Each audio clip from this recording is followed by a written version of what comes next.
র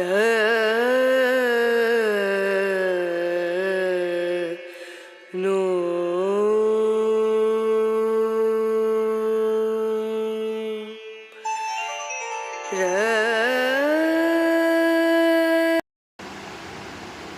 I love you.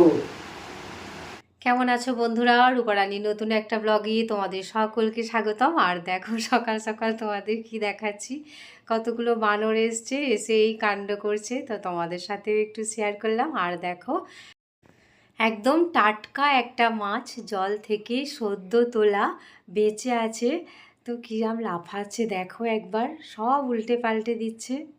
এরকম জল থেকে সদ্য তোলা মাছ তো দেখাই যায় না বলো, যাদের পুকুর আছে তাদের কথা আলাদা। তো মাছটাকে রাখি বা বাছি, বেছে নিয়ে চলো চা করতে চলে এলাম রান্নাঘরে। চা আমার হয়েও গেছে, চাটা দিই, দিয়ে একটু আমিও টিফিন করব।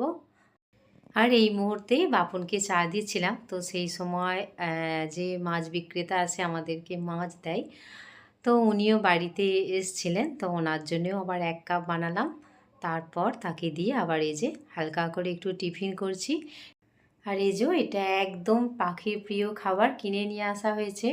এটা বোধহয় 1 কেজি নিয়ে এসছে, 1 কেজি দাম হচ্ছে 60 টাকা। আর খাবারটা ফুরিয়েছে জানো, ভেতরে শুধু খোলাগুলো পড়ে আছে দেখো। আরও খুব খিদে পেয়েছে গো, আগে ওকে দুটো খাবার দিই। প্রথম প্রথম খুব ভয় করতো, মনে হতো এই বুঝি যদি উড়ে যায়, কিন্তু না, ও একদম কোণের দিকে চলে যায় আর ওখানে চুপ করে বসে থাকে। আমার খাবার দাবার দেয়া হলে এই দেখো খোলাগুলো দেখো, সব খেয়ে নিয়েছে, কিচ্ছু নেই, এগুলো সব খোলা। এই যে দিচ্ছি নতুন খাবারটা, অল্প করেই দিচ্ছি, না হলে না ও পায়ে করে সব ফেলে দেয়। যখন এই তাড়িতে টাঙিয়ে দিই তখন দেখি অর্ধেক খাবার ফেলে দিয়েছে। তো চলো এটাকে একটা কৌটোর মধ্যে ভরে রাখতে হবে, যত্ন করে রেখে দিই। আর এই উঠানের মধ্যে যদি এসে একবার দাঁড়ায় জানো সকালের দিকে, না মনটা এত ভালো লাগে। আর মনেই হয় না যে আমি ঘরের ভিতরে কোনো কাজ করতে যাই, মনে হয় এখানেই বসে থাকি, এত ভালো লাগে না। ঠান্ডা ঠান্ডা ওয়েদার, আজকে খুব সুন্দর হাওয়া দিচ্ছে। আর এই যে এই পাখিগুলোকেও একটু খাবার দিয়ে দিলাম।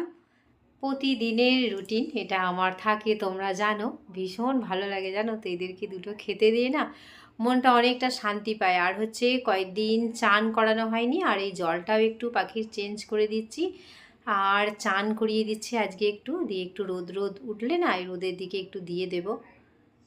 এবারে কাপড় জামাগুলোকে শুকাতে দিই, দিয়ে এবার ভেতর দিকে যাব। ঘরের ভেতরে অনেক কাজ পড়ে আছে, কুটনো বান্না সবই করতে হবে, রান্না বান্না আছে। আর ব্রাহ্মণ পাড়ার না আজকে ঠাকুর ভাসান আছে, চলো দেখি।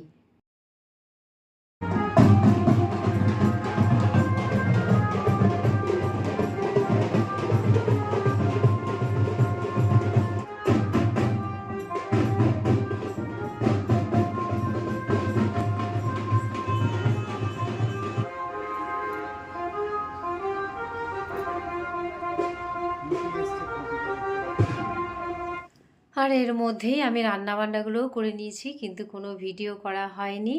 উচ্ছে ভাতে শাক ভাজা, ওই যে শাকটা ধুতে গিয়েছিলাম তখন দেখলাম ওরা ঠাকুর নিয়ে বেরিয়েছে। দিয়ে এখন হচ্ছে সন্ধ্যা হয়ে গেছে, সন্ধ্যাবেলায় আমার অনেক কাপড় চোপড় ছড়ানো ছিটানো আছে, যেগুলো পুজোয় নতুন পরেছিলাম, সেগুলোকে একটু গোছগাছ করব। পুজোর 4টে দিন কিভাবে কেটে গেল, পুজো আসছে এটাই ভালো। তো কাপড় জামাগুলো একটু ইস্ত্রি বুলোবো, এখন ভাঁজ করে রেখে দিই। আর এই পাটা জানো তো আমার এখনও অনেকটা ফুলে আছে। আর হচ্ছে কি 4টে দিন পুজোর না আমি নূপুর পরতে পেরেছি আর না আলতা পরতে পেলাম। মানে পুরনো নূপুরগুলো খুলেছিলাম পুজোতে, নতুন নূপুরগুলো পরবো বলে, তো সেই নূপুরটাকে আমি যতবার হাতে করে নিচ্ছি পরবো বলে ততবারই কোনো না কোনো কাজের মধ্যে আমি চলে যাচ্ছি, হাতে করে নিয়ে রেখে দিচ্ছি, দিয়ে আবার কাজ করতে চলেছি, এরকম করে আবার পুরো পুজোটা কেটে গেল। আমার নূপুর পরা হলো না, আর আলতাটাও ভেবেছিলাম দশমীর দিন পরবো, সেটাও এখনও হয়ে উঠলো না, যাই হোক রাতে পরবো।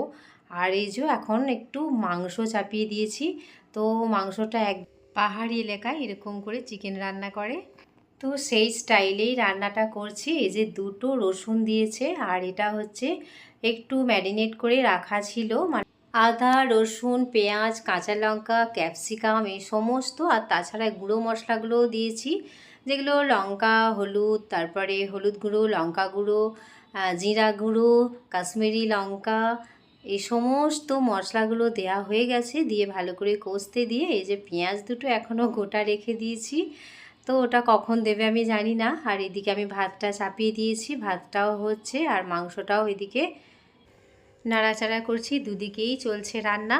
তো এদিকে রান্না মোটামুটি হয়ে গেছে, চলো একবার দেখাই তোমাদের।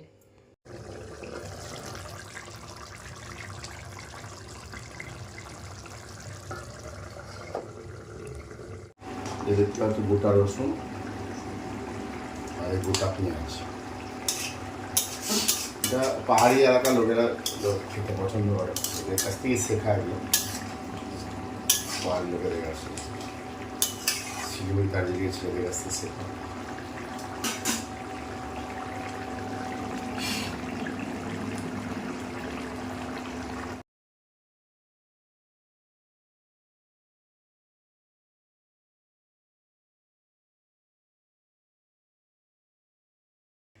ভিডিওটা ভালো লাগলে লাইক করো, সাবস্ক্রাইব করো, আর হচ্ছে একটা ছোট্ট কমেন্ট করো। তো তোমরা এতক্ষণ যারা ধৈর্য ধরে ভিডিওটা দেখলে তাদেরকে অনেক অনেক ধন্যবাদ। প্রত্যেকে ভালো থেকো, সুস্থ থেকো, দেখা হবে পরের কোনো ব্লগে। Thank you.